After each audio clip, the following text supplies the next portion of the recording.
So I am currently struggling with the work that I've been doing, the effort that I've put in to have it not get anywhere, and how fucking miserable it's been to put in effort, put in effort, put in effort and fail business wise. When it comes to health, I know if I do this and I stick with it, the results will come. And if they do not, I just shift and continue on that path and I am successful. But business wise, I'm not doing that. And this is exactly what people who are overweight or struggle with their weight do in many situations. They tell themselves, oh, I guess I'll wake up and eat a salad, or I'll have this food that I don't like. All right, I'll deny myself this time going out with friends. All right, no more ritual, no more wine when I come home at night, no more. I guess I'm going to have to change my life to be a miserable person and do all the things I don't want to do so that I can have something. In other words, the price that you believe you must pay to get what you want is not worth what you're getting. The return on the investment, the price of admission is too high. The return on investment is too low, price of admission too high. So every time that I start to get things going and I hit a speed bump, it feels just like all the other times that I've gotten things going and hit a speed bump.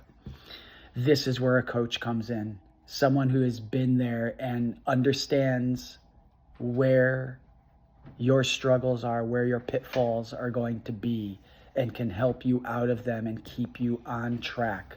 Legitimately, not giving you some cookie cutter, this is what you do, this is what you do, this is what you do. That's very similar to picking up a magazine and starting a workout there. And that's great for beginners. But it's great for people who are motivated, have not had a history of failures, and can just stay the course and something will come of it. Merely through throwing enough shit at the wall, something's going to stick.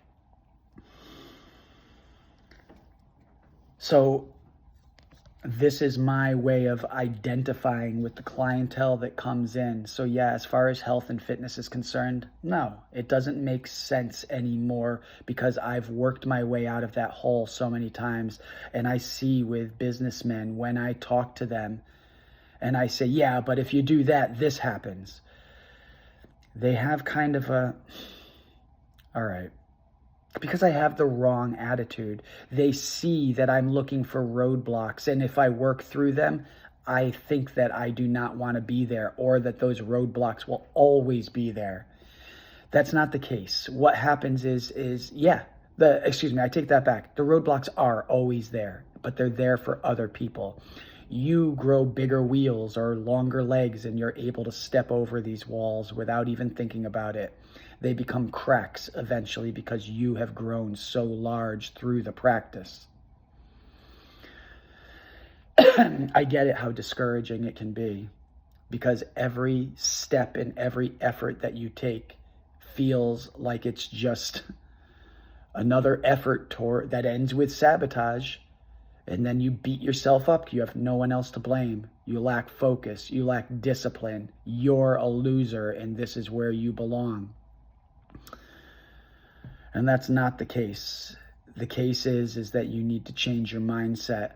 You need to weather the storm when it's time to weather the storm and appreciate the sunny days when it's an easy path. But you must be willing to weather the storm beyond where you thought you could. This is where the growth happens. It doesn't have to be a horrifically painful scenario. It doesn't have to be hardcore unless you want it to be. So what we need to do is we need to match things for personalities. In other words, for me, I am a go all in and see immediate results. Now that doesn't happen with fitness. So how did I do that? Because if you go all in for a month, what are you at the end of that month? You are beat the fuck up. You're sore. You're uncomfortable. Maybe you lost a few pounds, but if you don't keep that up, you're gaining them back and maybe a few more. So then you start looking at that effort as futile. And then when a coach comes along and tells you, this is what you must do, it is. It's about showing up, it's about staying the course, and it's about consistency over time. You make adjustments amidst that consistency. In fighting, they call this admiring your work. If you go to throw a knockout blow and you watch it, you sit back and watch it, if you miss that, you're vulnerable to another attack. But if you just keep chipping away at the opponent, eventually they fall and you can review the video later. But in present time, you must stay the course, stay focused, no matter what's going on, whether it be success, like the guy's wobbling, or it be a situation where he's weathering the storm and you have to conserve energy. You may need to defend yourself.